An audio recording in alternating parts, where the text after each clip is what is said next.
Hello, in front of me I've got REALME 9. In this video I'll show you how to add different types of cards to Google Pay.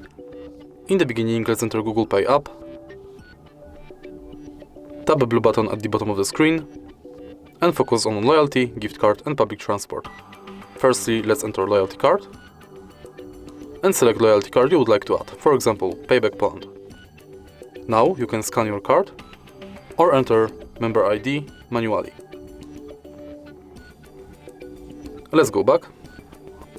And now let's select gift card, which is pretty similar to loyalty card because you have to select a shop. And now enter card number, PIN, balance and your notes, then tap save.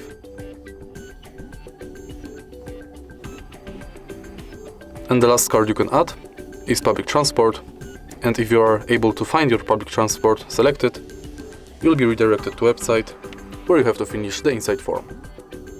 All of your cards will appear right here. If you find this video helpful, please leave a like, comment and subscribe.